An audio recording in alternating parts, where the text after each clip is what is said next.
Kenapa kita tidak fokus saja mendoakan orang tua kita? Kan memang tujuan kita kan menziarah orang tua kita. Kenapa pula yang lainnya kita doakan? Sebab kalau kita mendoakan orang muslim yang dikubur, umpamanya orang muslim ini mungkin ada 1000 kuburan di kuburan kaum muslimin di situ. Berarti kita akan mendapatkan pahala 1000 orang yang kita doakan. Itu kalau di kuburan itu ada 1000 kuburan tuh. Kalau 2000 kuburan, berapa banyak kita akan dapat? Kalau seandainya kemudian kita mendoakan bukan hanya kepada yang sudah meninggal, yang hidup pun kita doakan.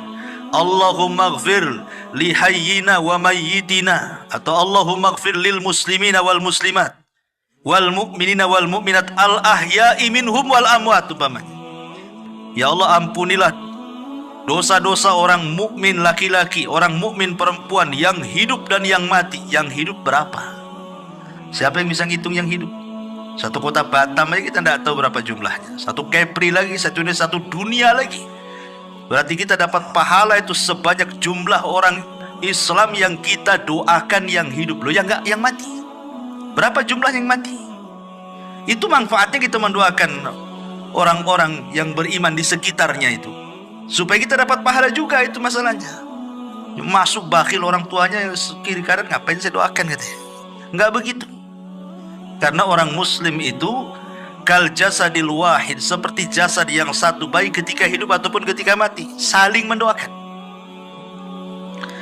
Lah di antara adab doa itu adalah mengarah kiblat, bukan ngadap kuburan, bukan ngadap maisan, bukan. Mana arah kiblat? Pemain kuburan sebelah sini, arah kiblatnya ke sana. Jangan ngadap kuburan, ngarahkan ke kiblat.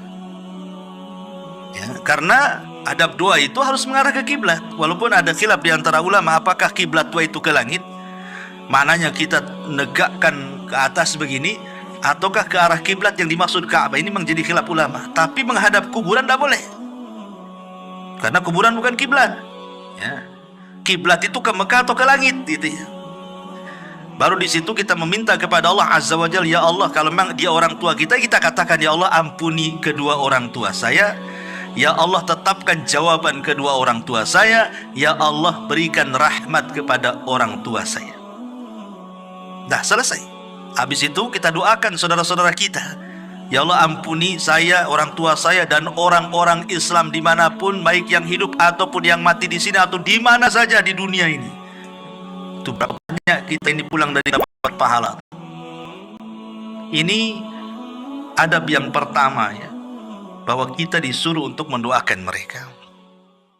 Yang kedua, apakah orang-orang itu merindukan kita? Pemain kita ziarah kubur kepada kedua orang tua kita. Apakah kedua orang tua kita itu rindu dengan kita? Senang kalau melihat kita di situ? Ini terjadi silang pendapat di antara ulama kontemporer atau ulama mutakaddimun.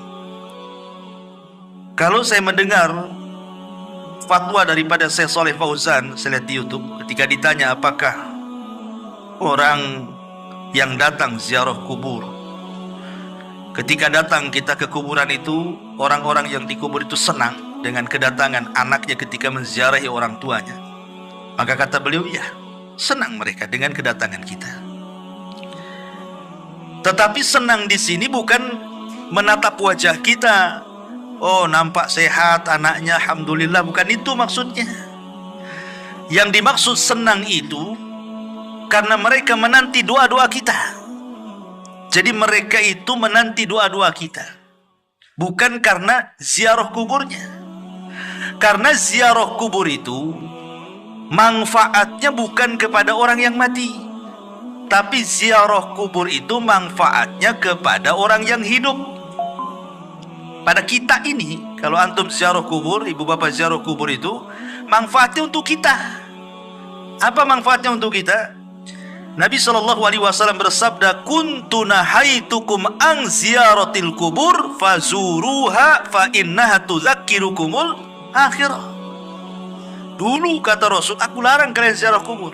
Sekarang boleh, silahkan ziarah kubur. Setelah mantap iman para sahabat, karena di zaman itu kan kuburan jadi ajang maksiat,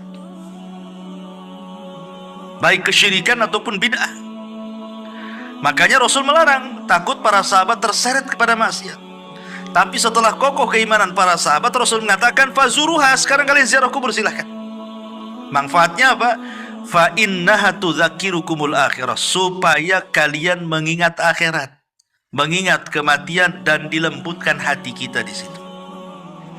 Ingat bahwa dengan mengingat akhirat, mengingat kematian, maka perkara-perkara besar di mata kita menjadi kecil, dan perkara-perkara kecil menjadi besar.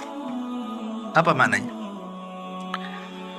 Kenapa mengingat kematian atau mengingat akhirat itu menjadikan perkara besar jadi kecil? Sebab kalau seandainya Anda ini orang paling kaya, sakaya-kayanya di Batam ini, punya istana, punya tanah, punya kendaraan, macam-macam lah, nggak ada orang yang lebih kaya dibandingkan Anda ini.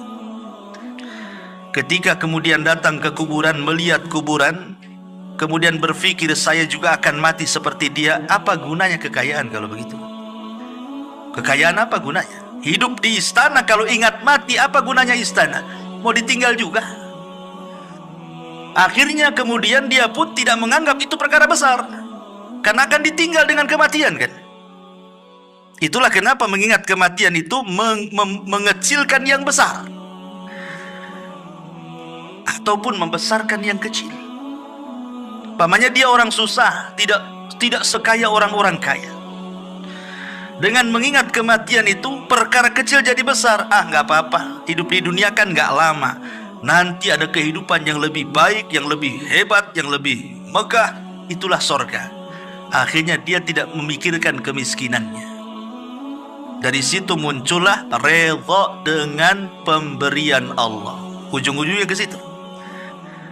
Dan puncaknya adalah memahami hadis Nabi SAW, man asbaha aminan fi syirbihi mu'afan fi jasadihi walahu qutu yaumihi faka'annama hizat lahu dunya bihadafiriha, kata Rasul.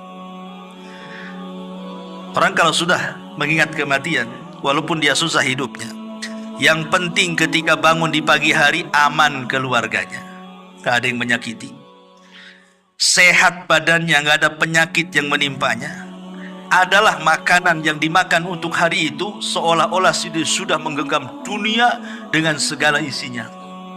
Karena manusia itu di dunia cari apa kalau nggak tiga perkara ini kan? Pertama, aman. Orang itu pengen aman, suami pengen aman dari istri, istri pengen aman dari suami, orang tua pengen aman dari anak, anak pengen aman dari orang tua, orang pengen aman dari tetangga, tetangga pun pengen aman dari kita. Nggak ada ketakutan, nggak ada yang ngancam, nggak ada yang membuat takut, nggak ada takut disakiti, dihasadi. Orang kan pengen aman hidup itu. Sebab kalau aman itu tenang hati, itu yang dicari orang. Sampai-sampai orang itu sampai pindah perumahan itu gara-gara diganggu tetangganya, karena nggak aman kan, terpaksa pindah rumah dia. Yang kedua, sehat badannya. Apalagi kalau sudah faktor UU tuh, sudah 40-50, itu kalau bangun gak ada yang sakit udah senang sekali itu. Tapi kalau bangun pinggang sakit, kaki asam urat, itu stres tuh. Ya, kolesterol naik, stres orang itu. Kemudian juga ada yang dimakan, nggak pusing, yang dimakan sudah ada, yang diminum ada. Apa yang dicari orang itu kan cuma tiga perkara. Sebab satu lolos dari tiga perkara ini gak aman hidup tuh. Contoh mamanya, badan sehat, ya kan, tapi tidak aman. Istri disakiti suami, suami disakiti istri, nggak kerasan hidup itu, walaupun sehat badannya. Ataupun mungkin oke lah, dia harmonis rumah tangganya, anak-anaknya baik-baik, tetangganya oke-oke, setruk pula lah dia, stres juga, ya. Oke lah, sehat badannya, aman semuanya, tak ada yang dimakan pula dia, stres juga hidup itu. Nah kalau tiga-tiganya sudah ada, tenang hidup di dunia. Itulah yang dikatakan menggenggam dunia, itulah karena tiga perkara ini yang dicari manusia. Makanya kemudian kalau orang ingat mati itu, perkara besar menjadi kecil, perkara kecil menjadi besar. Karena berujung dari mengingat kematian berakhir dengan redha, dengan pemberian. Awalnya ingat mati, ujungnya apa? Redha dengan pemberian. Kita akan mati juga, ngapain juga sibuk-sibuk. Tenang jadinya hati. Itulah tujuan ziarah kubur itu. Makanya ini bapak-bapak ini kalau sudah kasih mak-maknya ajak shopping, belokkan aja ke Tamiang.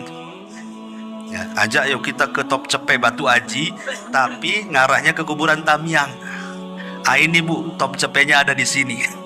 Gitu. Mau mati atau mau hidup kan itu. Supaya lembutlah hati itu. Jangan asih dunia terus.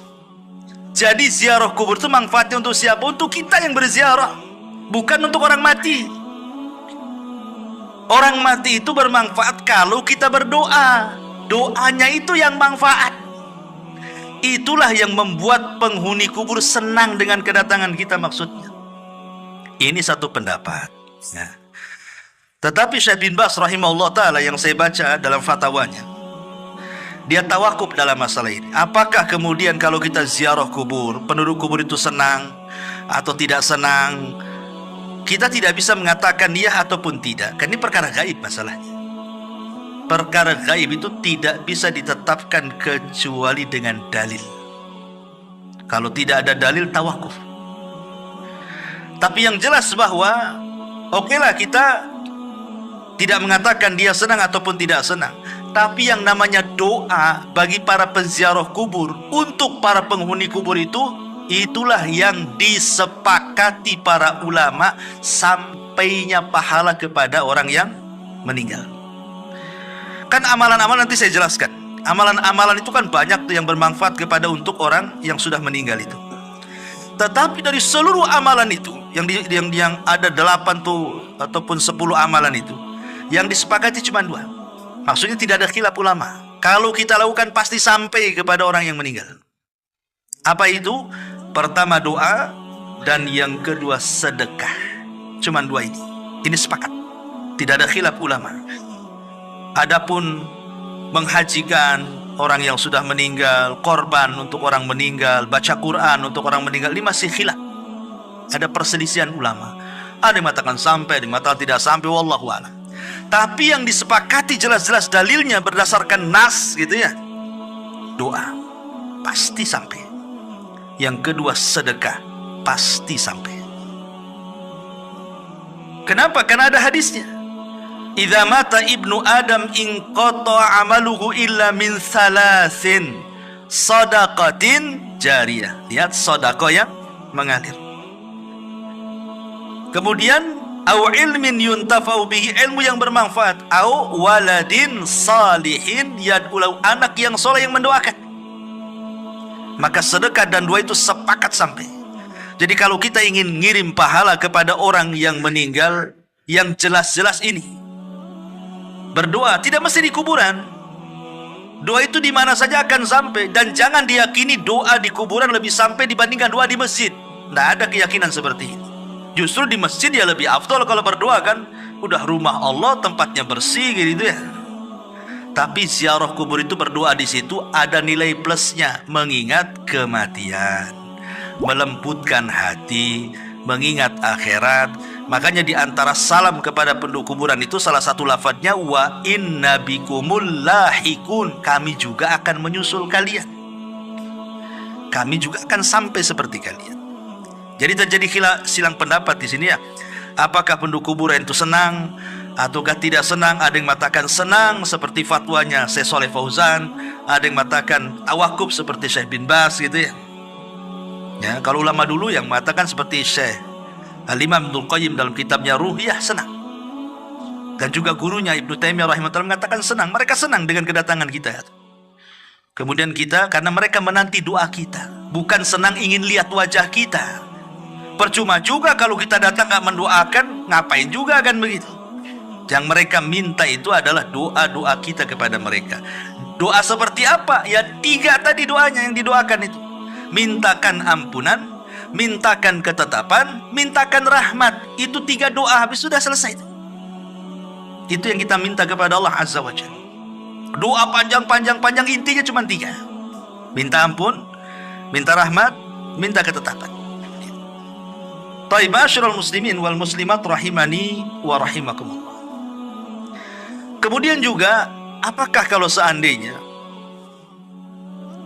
seseorang yang berziarah kubur.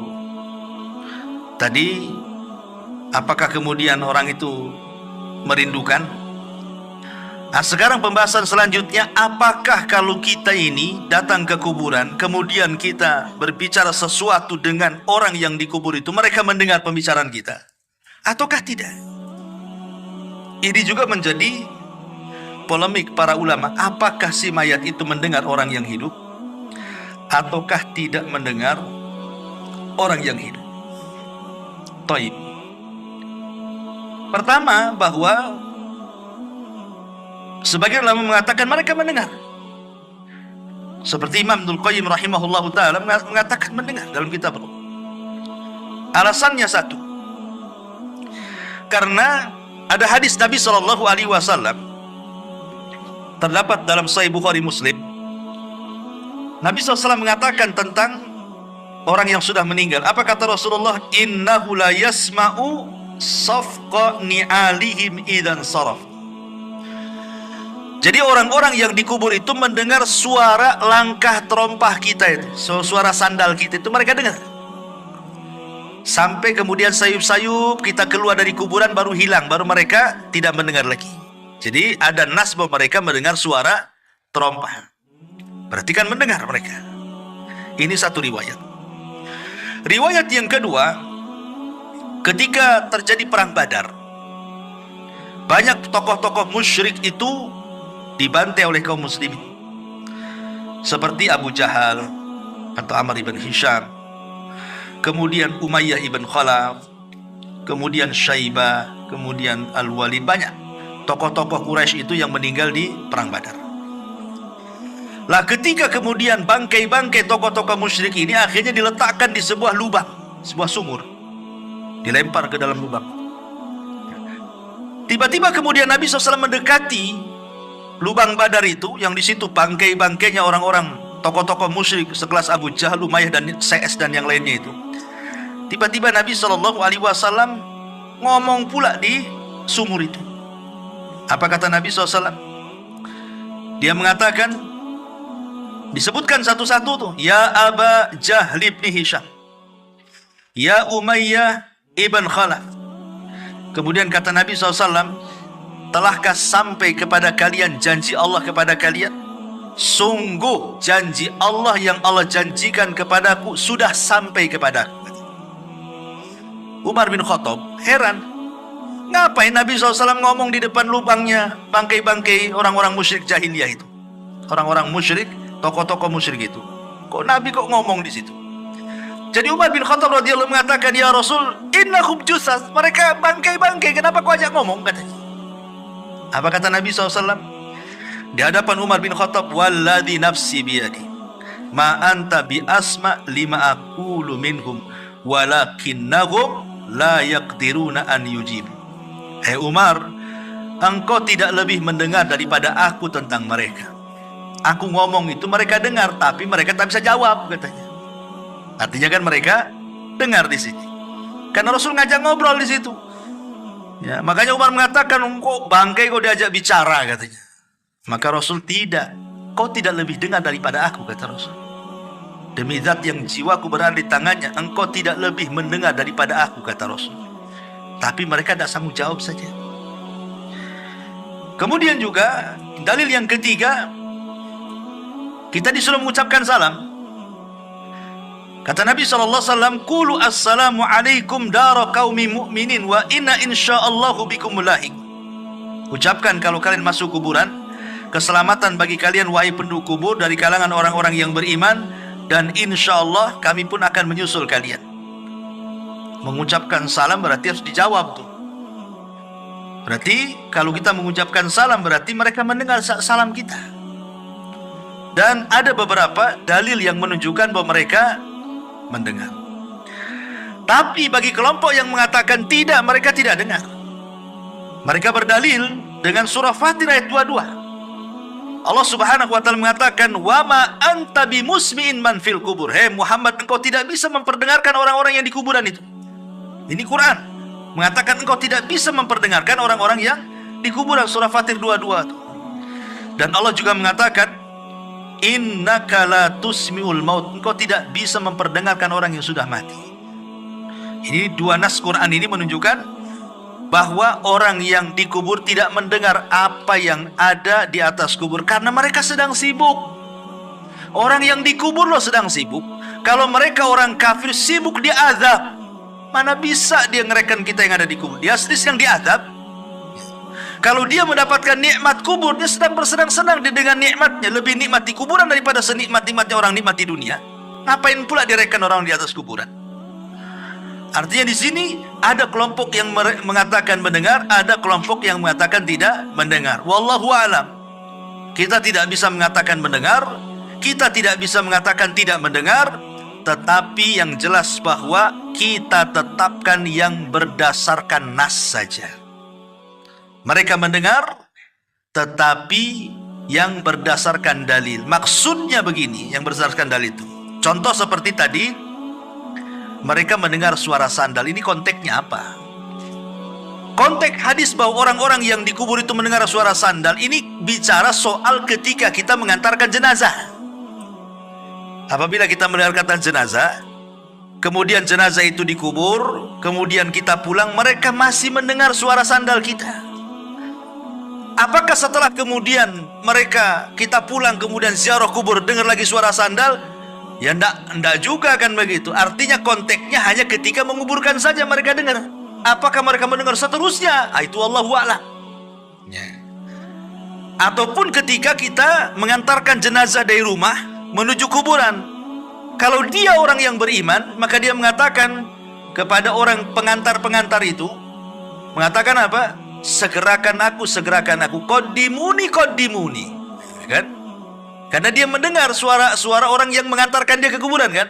Tapi kalau dia orang jahat, dia mengatakan, wailakum aina tadhhabun, celaka, kau mau pergi kemana aku ini, katanya. Mau dibawa kemana aku ini, katanya. Dia mendengar, ya. Itulah yang dinaskan. Jadi maksudnya di sini, apakah mereka mendengar seterusnya ataukah mendengar sesuai dengan nas? Menurut Syekh Utsman Khamis yang saya dengar di YouTube, bahwa kalau melihat dalil ya mereka mendengar secara nas saja, tidak seterusnya mendengar. Ya, walaupun kita tidak menafikan ada yang berpendapat mendengar terus. Kalau kita datang dan kita bicara mereka tahu. Ada yang mengatakan sama sekali tidak mendengar. Intinya ini menjadi ranah khilaf ulama. Ya, tapi yang selamat adalah kita tidak mengatakan mendengar, ya kita juga tidak mengatakan tidak mendengar. Kita ikut dalil saja. Wallahu a'lam. Ini perkara yang kedua. Yang ketiga, apakah orang yang tidur kemudian bangun cerita dia, saya tadi mimpi ketemu ibu saya. Kan ada yang gitu tuh ya. Ketemu ayah saya, ngajak ke pasar beli soto memangnya kan. Tapi dalam mimpi. Mungkin gak ruh kita yang sedang tidur berjumpa dengan ruh yang sudah meninggal itu? Mungkin gak gitu pertanyaannya di sini? Maka dijelaskan oleh para ulama, lam yathbut fi hadza syai'un. Ini saya menukilkan perkataan Syekh bin Baz ya. Memang tidak ada dalil sama sekali tentang hal ini, bahwa ruh orang yang tidur bisa berjumpa dengan ruh orang yang sudah meninggal. Tetapi kata Syekh bin Baz, innama dzakara ba'du ahli ilmi annal arwaha fin naumi qad taltaqiya bi arwahil amwat. Tapi kata Syekh bin Baz, secara dalil memang tidak ada. Saya belum mendapatkannya, kata beliau.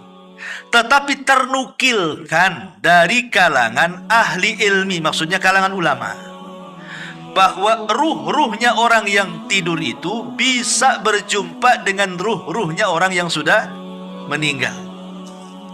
Wa hadza qad yaqau fi ba'dil ahyan, dan ini kata beliau terkadang bisa terjadi pada tempo-tempo tertentu. Ma yadullu alaihi, apa yang menunjukkan kepada peristiwa itu. Fa inna ruha indallah, karena ruh itu di sisi Allah. Faruhul mu'min fil jannati wa ruhul kafir tu'adzab, karena ruhnya orang mukmin di sorga dan ruhnya orang kafir sedang diazab. Lakin qad arsala hadhihi ruh ilal badan lis salami ala man yusallim alal kubur. Tetapi ruh ini terkadang dimasukkan lagi ke dalam jasad hanya untuk menjawab salam orang yang sedang berziarah kubur. Jadi kan ruhnya seorang mukmin kan di surga tuh. Tapi kalau ada orang yang ziarah kubur kemudian mengucapkan salam, ruh itu akan dikembalikan ke dalam jasad hanya untuk menjawab salam kemudian balik lagi ke surga, gitu maksudnya. Ada yang seperti itu dalil penetapannya. Tapi kalau dalil apakah ruh orang yang sedang tidur berjumpa dengan ruh orang yang mati, secara dalil tidak diketemukan. Tetapi ijtihad para ulama, ya, ada yang mengatakan bisa saja. Buktinya banyak cerita yang seperti itu. Banyak bercerita orang-orang yang ketemu dengan ibunya, ketemu dalam mimpi, ketemu dengan bapaknya di dalam mimpi kan. Kadang-kadang ada yang bercerita seperti ini. Sehingga secara kenyataan dalil tidak ada. Itu maksudnya, ya. Makanya beliau mengatakan lakin laisa fil ahadits as-sahihati fi ma na'lam ma yadullu ala anna hadhil arwah tatalaqa. Tetapi tidak ada hadis-hadis yang sahih sepengetahuan kami, kata beliau, yang menunjukkan bahwa ada ruh bisa berjumpa, maksudnya ruh orang tidur bisa berjumpa dengan ruh orang yang meninggal. Wallahu a'lam, ya. Tapi kalau kita melihat pendapat Imam Ibnul Qayyim yang disebutkan dalam kitab Ruh, dzakara syai'an katsiran fi hadzal ma'na. Beliau menyebutkan panjang lebar tentang masalah seperti ini, dan beliau di antara ulama yang berijtihad memungkinkan ruhnya orang yang tidur berjumpa dengan ruhnya orang yang sudah meninggal. Wallahu a'lam. Ya, ini kalau sesama ruh, yang satu di dunia, satu di kubur. Sekarang yang sama-sama di kubur. Orang tua kita meninggal, kemudian kita meninggal. Apakah ruh kita akan berjumpa, saling berziarahi satu dengan yang lainnya? Ada sebuah hadis. Nabi SAW bersabda, "Idza hudiral mu'minu atatkum fayaquluna ukhruji radiyatan mardiyah anki ila rauhillahi wa raihani wa rabbin ghairi ghadban fatakhruju ka'atya birihil miski hatta innahu la yunawiluhu ba'duhum ba'da hatta ya'tuna bihi babas sama fayaqulun ma atyaba hadhihi rih allati ja'atkum minal ardi fayatuna bihi arwahal mu'minin falahum ashaddu farahan bihi min ahadikum bighaibihi yaqdamu alaihi fayas'alunahu madza fa'ala fulan fayaquluna da'uhu fa innahu kana fi gham." Apabila seorang mukmin telah mendekati ajalnya, para malaikat rahmat datang menemuinya dengan membawa sutera putih. Mereka berkata, keluarkan ruh dengan redha dan diridhoi Allah menuju rahmat Allah, baunya harum dan Rabb yang tidak pernah murka. Lalu ia keluar dengan bau misik yang paling harum, sehingga sebagian mereka berebut dengan sebagian yang lainnya, maksudnya para malaikat, untuk mendapatkannya. Kemudian mereka membawa hingga pintu langit. Penduduk langit berkata, alangkah harumnya bau yang kalian bawa ini dari bumi, ini ruhnya siapa? Lalu mereka datang dengannya menemui ruh kaum mukminin. Mulai di sini syahidnya nih. Nah, kemudian ruh ini yang baru datang menemui ruhnya kaum mukmin yang sudah meninggal sebelumnya. Mereka kemudian bergembira. Jadi ruh-ruh yang sudah meninggal sebelumnya, mereka bergembira dengan kedatangan tamu yang baru. Kemudian salah seorang ruh yang sudah lama meninggal, mereka pun berjumpa. Seolah-olah mereka lama tidak berjumpa, kemudian berjumpa dan mereka merasa senang. Lalu mereka bertanya kepada ruh yang baru datang ini, apa yang telah dilakukan oleh si fulan yang masih hidup itu? Maka ruh-ruh yang lainnya berkata, jangan ganggu dulu, biarkanlah ia, karena dahulu ia terlena dengan kehidupan dunia, dan begitu seterusnya. Artinya di sini mereka saling berjumpa kan? Ya, dalam hadis ini mereka saling berjumpa. Hadis ini memang dikeluarkan Imam Nasai dan hadis ini disahihkan oleh Syekh Nasiruddin Al-Albani rahimahullah ta'ala. Sehingga yang mensahihkan hadis ini mengatakan bahwa ruh itu saling berjumpa di kuburan. Tapi ada juga yang melemahkan hadis ini masalahnya, sehingga mereka mengatakan tidak saling jumpa. Soal jumpa atau tidak saling jumpa ini perkara gaib lah kan gitu ya. Yang jelas bahwa ruh-ruhnya orang yang beriman yang sudah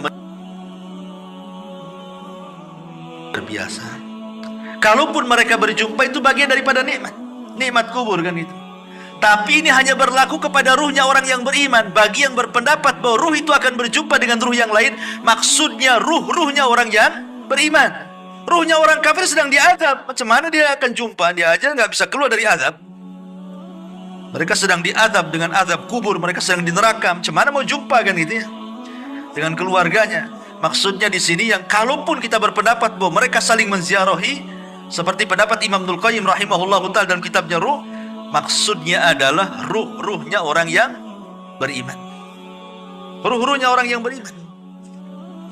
Ya, seperti mamanya bayi yang meninggal, kemudian orang tuanya menziarahi kuburannya.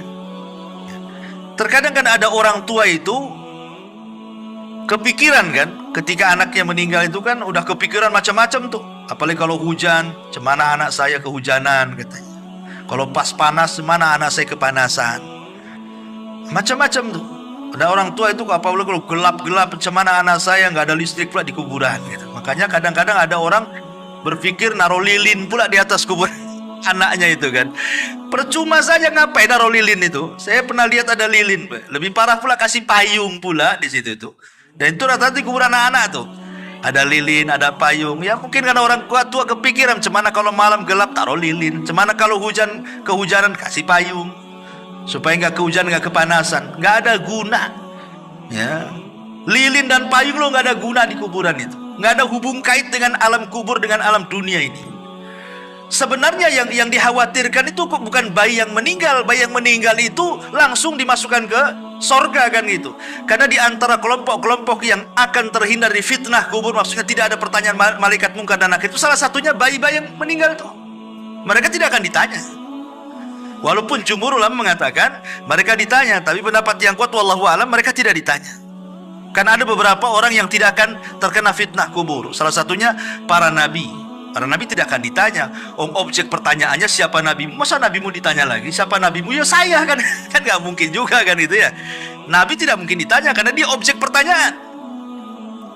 Para siddiqin tidak mungkin ditanya. Para syuhada tidak akan ditanya. Ya, kemudian orang-orang yang ribat, orang-orang yang berada di perbatasan kayak orang-orang Palestina itu kan diribat tuh namanya. Mereka tidak akan ditanya kalau meninggal. Termasuk juga bayi-bayi yang meninggal, termasuk orang gila tidak akan ditanya tuh. Jadi kalau umpamanya orang tua sedih akan kematian anaknya, dia bodoh. Harusnya dia memikirkan dirinya sendiri, karena si bayinya sudah selamat masuk surga kan itu. Apakah kalau dia mati dia masuk surga kayak anaknya? Harusnya dipikirkan jangan bayinya, dia yang dipikirkan harusnya, gitu maksudnya. Kalau bayi yang meninggal itu udah jelas-jelas dia masuk surga. Bahkan dia akan jadi syafaat bagi orang tuanya. Bahkan kalau orang tuanya beriman, maka bayi itu akan menunggu di pintu sorga. Dan dia mengatakan di hadapan Allah, ketika Allah mengatakan masuk kau ke dalam sorga, kata bayi ini enggak, saya tidak akan masuk sorga sampai saya mau orang tua saya tarik bajunya masuk juga ke sorga. Itu hadisnya. Artinya kalau orang tua ini dia bisa bersabar, kemudian juga ihtisam, dan dia bisa mengucapkan alhamdulillah, maka akan dibangunkan satu istana di sorga dan Allah beri nama Baitul Hamdi, rumah pujian. Kalau bisa melakukan 3 perkara saat kematian buah hatinya: sabar, mengharap pahala, dan dia bisa bersyukur. Ucapkan innalillah wa inna ilaihi rajiun, Allahumma hjurni fi musibati, alhamdulillah ala kulli hal. Ini 3 ucapan. Kalau dia bisa mengucapkan 3 ucapan ini, maka Allah bangunkan satu istana Baitul Hamdi di surga. Ya, saya ulang, kalau umpamanya ada orang tua meninggal bayinya, pertama ucapan apa? Innalillah wa inna ilaihi rajiun. Ini tanda kesabaran. Tanda orang sabar, dia bisa mengucapkan innalillahi wa inna ilaihi rajiun. Kemudian yang kedua, ihtisab, mengharap pahala. Berdoa kepada Allah, Allahumma jurni fi musibati, ya Allah. Yang ketiga, bersyukur. Alhamdulillah ala kulli hal. Segala puji dan puja bagi Allah. Pertama, doa kaum muslimin bagi si mayat berdasarkan surah Al-Hasyr, alladzina sabaquna bil iman wala taj'al fi qulubina ghillan lil ladzina amanu rabbana innaka raufur rahim. Dan orang-orang yang datang sesudah mereka, muhajirin dan ansar, mereka berdoa, ya Rabb kami, beri ampunlah kepada kami dan kepada saudara-saudara kami yang telah beriman lebih dahulu dari kami, dan janganlah engkau membiarkan kedengkian dalam hati kami terhadap orang-orang yang beriman. Ya Rabb kami, sesungguhnya engkau maha penyantun lagi maha penyayang. Ini yang pertama, doa, dan ini pasti sampai. Kemudian yang kedua, sedekah. Tadi saya ini yang disepakati, bersedekah. Kemudian yang ketiga, melunasi hutang si mayat.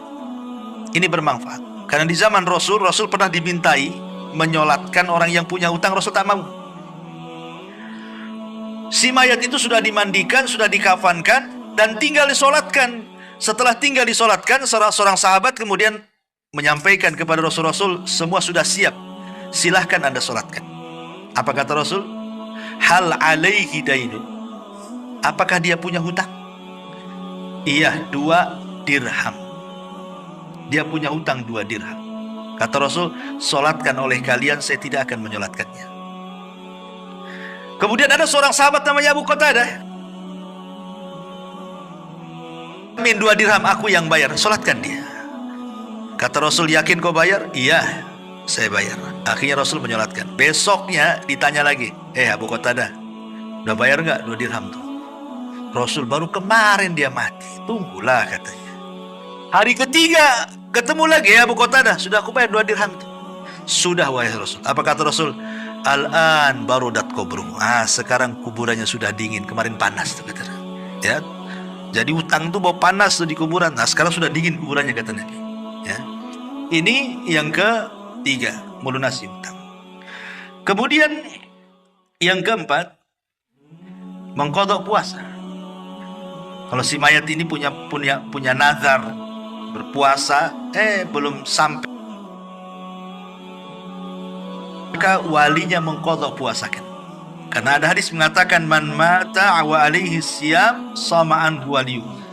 Siapa yang mati dalam kondisi dia sedang melaksanakan puasa wajib, maka yang mempuasakanlah walinya. Pamannya dia punya anak 4 atau 5, dibagi-bagi sajalah. Pamannya ayahnya bernazar berpuasa sebulan, baru meninggal, nazarnya belum dilakukan. Ya sudah, sebulan tuh bagi 4 saja, berarti seminggu kan, anak 4 tuh bagi 4, jadi ya selesai itulah. Ya. Nah, kemudian juga yang kelima, di antara yang bekas-bekas amal soleh. Bekas-bekas amal soleh. Maksudnya bekas-bekas amal soleh itu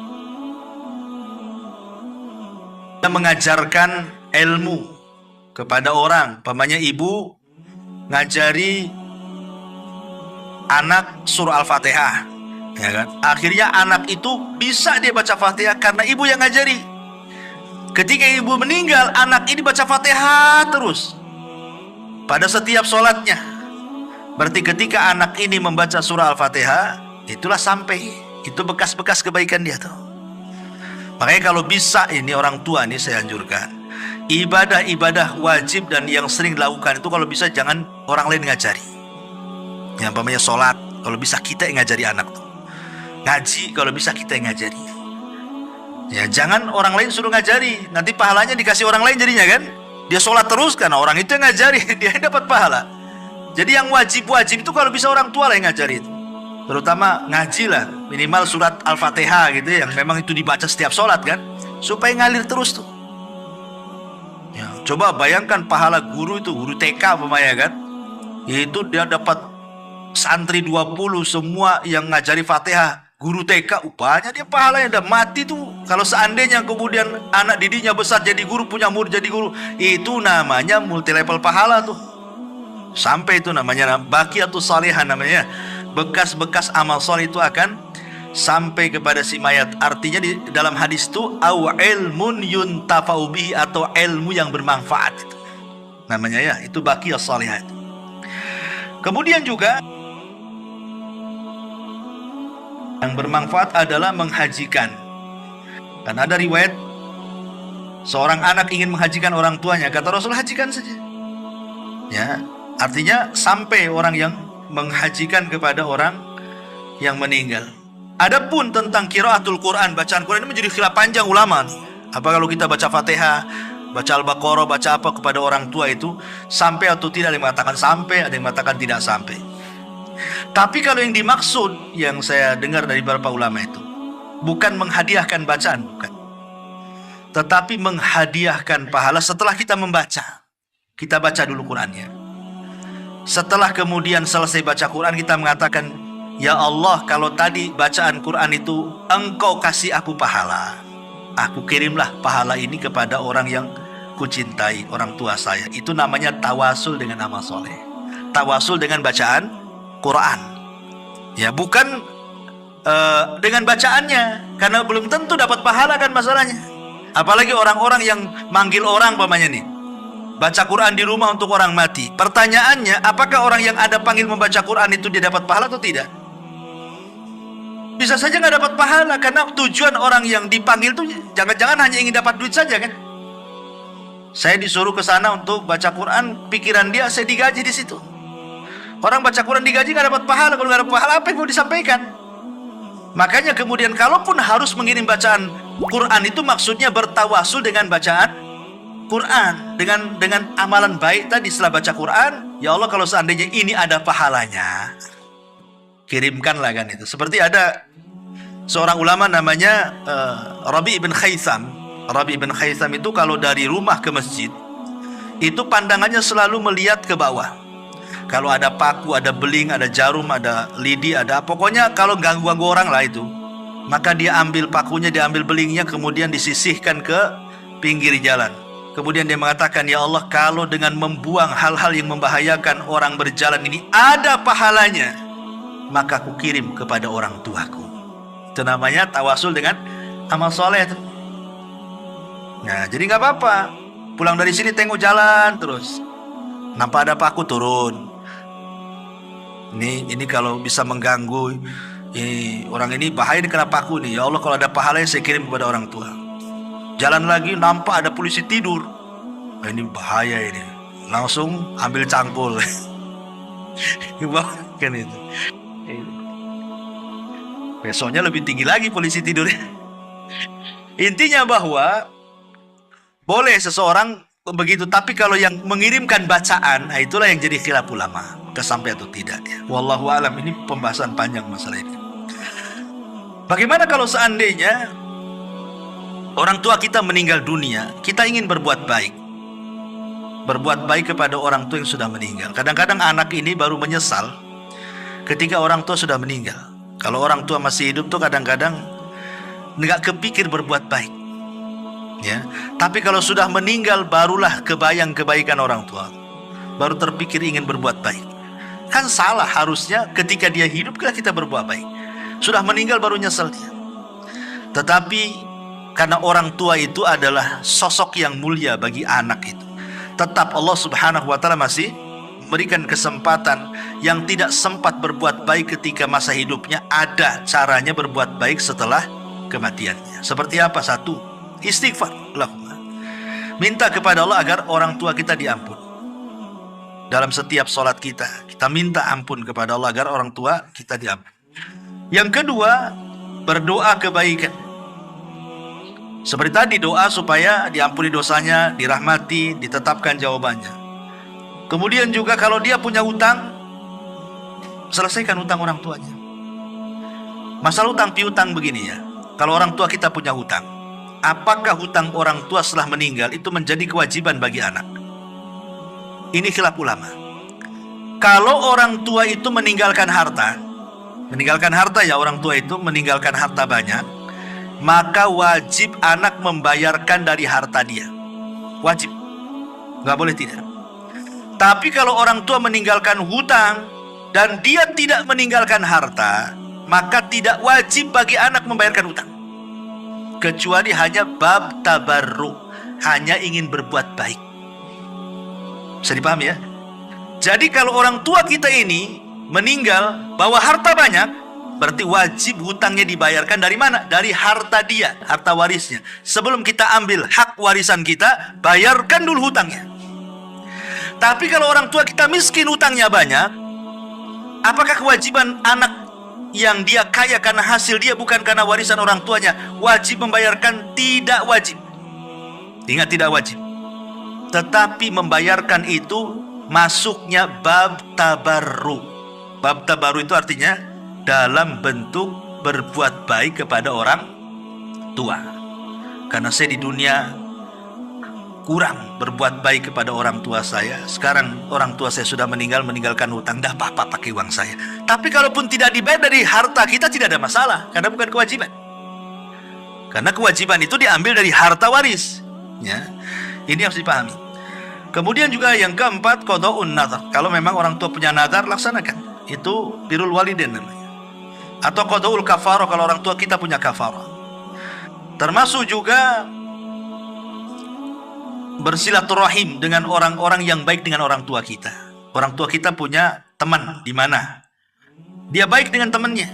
Ketika orang tua meninggal, baikilah teman orang tua kita semasa hidup ya. Maksudnya sambung silaturahim dengan dia.